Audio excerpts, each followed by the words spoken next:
आज मैं आप लोगों को दिखाऊंगा कि अगर कोई हिंदू सनातनी ब्राह्मण अपनी बीवी को, अपनी पत्नी को धंधे पे लगा दे, किसी दूसरे मर्द को इस्तेमाल के लिए दे दे, या इसी तरह कोई ब्राह्मण क्षत्रिय वैश्य अपने गुरु की पत्नी से सेक्स करे, एक बार नहीं, दो बार नहीं, हज़ारों बार करे, तो जो पाप लगते हैं उस पाप को कैसे धोया जाए, उस पाप का प्रायश्चित या कफ़ारा क्या है, तो ये मैं आज आपको दिखाऊंगा। देखें कितनी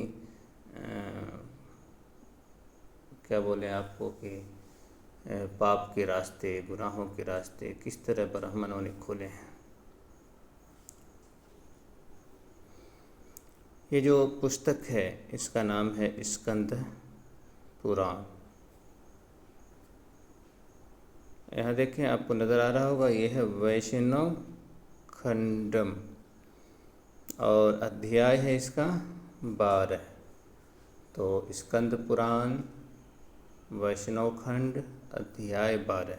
आप पुस्तक अगर है कहीं आपके पास तो मंगा करके पढ़ें। यहाँ देखिए क्या लिखा है, मैं थोड़ा सा पढ़ता हूँ शुरू में। ऋषिगण कहते हैं, सर्व तत्वज्ञ वेद वेदांग परांग पारंगत है प्रभु सूत जी, जिसके स्मरण मात्र से मनुष्य को मुक्ति मिल जाती है। आप उस स्वामी पुष्करिणी के ऐश्वर्य को कहें। एक तीर्थ है, उसी के बारे में यहाँ देखें। सूत जी क्या कहते हैं? सूत जी कहते हैं कि विप्रगण जो स्वामी पुष्करिणी का वर्णन, प्रशंसा कि वहाँ स्नान करते हैं, उनको अष्टादश प्रकार का नरक भोग नहीं करना पड़ता। फिर यहाँ नरकों के नीचे नाम है, क्या है कि इस तीर्थ का कोई तस्करा करता, वर्णन, तस्करा, जिक्र, प्रशंसा, तारीफ, या वहाँ स्नान करे तो फिर उसे नरक में नहीं जाना पड़ता। चलो इतनी सी बात अगर हो जाती तो आदमी समझ में बात आ जाती, ठीक है, लेकिन वजाहत करने की क्या ज़रूरत है। आप देखिए नीचे जो है बहुत से पापों का जिक्र है, तो कि कोई ऐसा पाप कर ले तो उसे नरक में जाना पड़ता है, नरक में ये सज़ा मिलती है। लेकिन अगर वो इस तीर्थ में स्नान कर लिया होता है तो फिर वो पाप ख़त्म हो जाता है। तो इस तरह की बहुत सारी बातें आई, लेकिन मैंने शुरू में दो चीज़ों का जिक्र किया था। एक तो यह है कि कोई ब्राह्मण, कोई हिंदू, कोई सनातनी अपनी बीवी को धंधे पे लगा दे, किसी दूसरे मर्द को इस्तेमाल के लिए दे दे, तो क्या है। इसी तरह से अगर कोई ब्राह्मण, क्षत्रिय वैश्य अपने गुरु की पत्नी से एक बार नहीं हज़ारों बार धंधा, वो उसको क्या बोलते हैं कि मुँह काला करना या इस तरह की बातें हैं, होती हैं, सेक्स करना कोई कर ले, संभोग कर ले, तो क्या है, तो उसको भी देखना है। वो ऊपर भी निशान लगा हुआ है कि कोई बिना पंचयज्ञ संपन्न किए मोहवश भोजन कर लेता है तो उसकी ये सज़ा है। लेकिन वो भी अगर स्वामी तीर्थ में स्नान कर लेता है तो फिर नरक में नहीं जाता है। लेकिन उसको छोड़ कर के इसको देखें, यहाँ देखिए क्या लिखा है कि जो पुरुष, पुरुष कहते हैं आदमी को, अगम या गमन, अगमिया कहते हैं ऐसी औरत जिससे गमन मतलब आप शादी नहीं कर सकते हैं, और शादी करने के बाद जो संभोग होता है वो नहीं कर सकते हैं हिंदू धर्म के मुताबिक। लेकिन कोई आदमी वैसा कर लेता है, जैसे बहन है, बेटी है, माँ है, दादी है, फूफी है, इस तरह से चाची है और भी है जिससे शादी नहीं हो सकती है।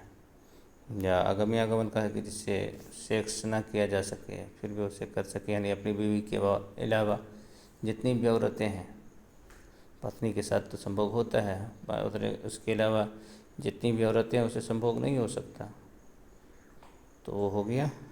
लेकिन अगर कर लेता है दूसरे से भी, घर में भी, घर के बाहर भी, कहीं भी, अथवा जो निंदित स्त्री, निंदिता है, या फिर जो निंदिता कहते हैं, जो जिसका मुआशरे के अंदर, जिसकी मुआशरे में इज़्ज़त ना हो, तो ऐसी स्त्री अगम्य पुरुष की सेवा करती है।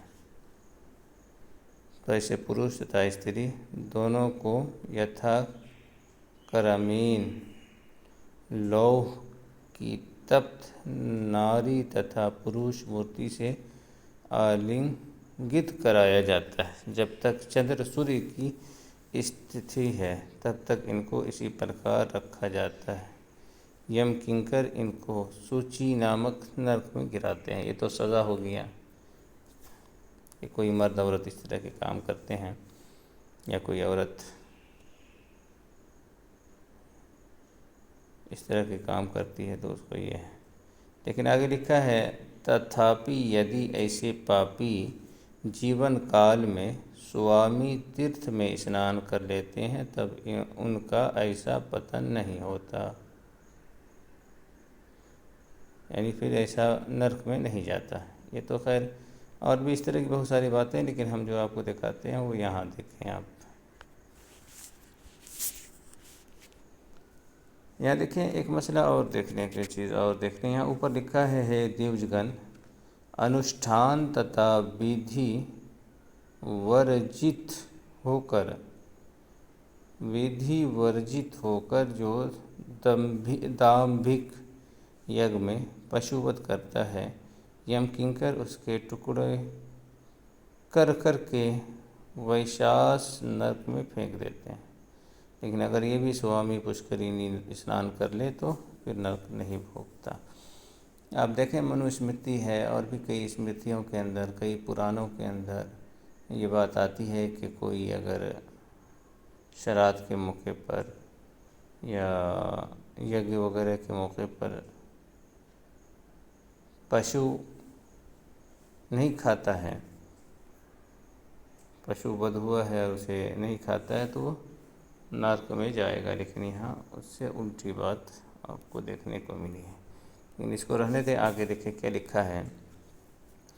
आगे है कि जो व्यक्ति अपनी सुवर्णा पत्नी को रेतः पान कराता है वो नरक में वीर्यपायी होता है तथा उसे यमदूत गण रेतः कुंड में फेंक देते हैं। तथापि स्वामी पुष्करिणी में स्नान करने से ऐसा नरक भोग नहीं होता।